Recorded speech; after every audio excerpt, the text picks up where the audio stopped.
नेता प्रतिपक्ष राहुल गांधी आए दिन अपने बयानों को लेकर चर्चा में बने रहते हैं। हाल ही में चीन को लेकर उन्होंने कुछ ऐसा कहा कि बवाल मच गया। दरअसल लोकसभा में राहुल गांधी ने कहा कि चीन अभी हमारी 4000 वर्ग किलोमीटर से अधिक जमीन पर बैठा है। प्रधानमंत्री नरेंद्र मोदी ने इसे खारिज कर दिया। वहीं सेना ने पीएम मोदी की बात से असहमति जताई है। राहुल गांधी के इस दावे पर केंद्रीय मंत्री किरण रिजिजू ने असहमति जताते हुए कहा कि आप सदन में मनचाही बात नहीं बोल सकते, ये ठीक नहीं है और ये गंभीर विषय है। आपने देश की छवि को नुकसान पहुंचाने वाली बात कही है। आपने संसद की गरिमा को नुकसान पहुंचाने की कोशिश की है। वहीं इस पर बीजेपी सांसद निशिकांत दुबे भी चुप नहीं बैठे। निशिकांत दुबे ने राहुल गांधी के खिलाफ विशेषाधिकार हनन का प्रस्ताव लाने की मांग कर दी। लोकसभा अध्यक्ष ओम बिरला से निशिकांत दुबे ने इस प्रस्ताव के लिए चिट्ठी भी लिख डाली। इसी के साथ राहुल गांधी ने मोदी सरकार पर हमला करते हुए कहा कि चीन हमारी जमीन पर बैठा है क्योंकि देश में मेक इन इंडिया पूरी तरह से फेल हो चुका है। भारत उत्पादन से इनकार कर रहा है जिससे चीन को फायदा हो रहा है। आइए सबसे पहले आपको राहुल गांधी का ये बयान सुनाते हैं। People think that wars are fought between armies and their weapons. But the fact of the matter is that wars are fought by industrial systems.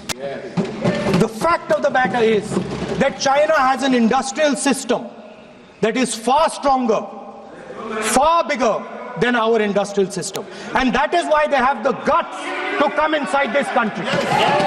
The reason China is sitting inside this country is because Make in India has failed.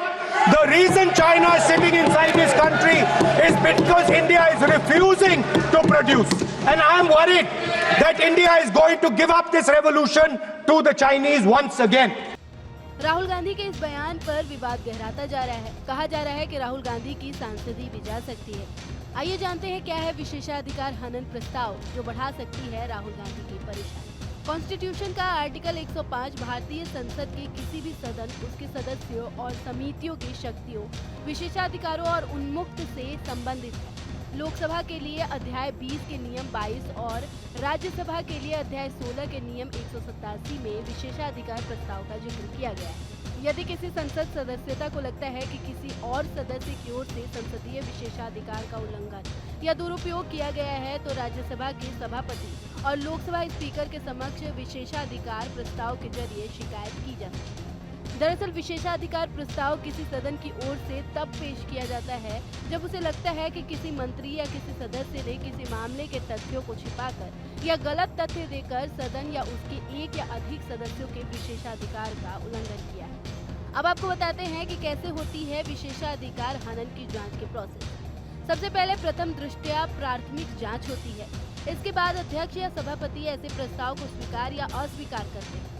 प्रस्ताव को स्वीकार किए जाने के बाद इसे विशेषाधिकार समिति के पास भेज दिया जाता है, जिसमें समय समय पर अध्यक्ष या सभापति के जरिए नामित सदस्य शामिल होते हैं। विशेषाधिकार प्रस्ताव की जांच करने वाली समिति उसे उचित लगने वाली सिफारिशें कर सकता है।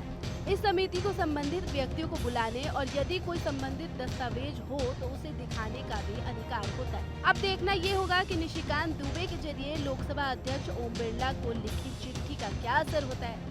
क्या साल 2023 की तरह राहुल गांधी की सांसदी फिर चली जाएगी? फिलहाल इस वीडियो में मेरे यानी नगमा इरम के साथ इतना ही। बाकी देश और दुनिया के तमाम खबरों से अपडेट रहने के लिए न्यूज स्टेट को सब्सक्राइब कर लें और वीडियो पसंद आई हो तो वीडियो को लाइक कर दें। न्यूज नेशन अब व्हाट्सएप पर खबरों की ताजा अपडेट के लिए न्यूज नेशन के इस QR कोड को स्कैन करें।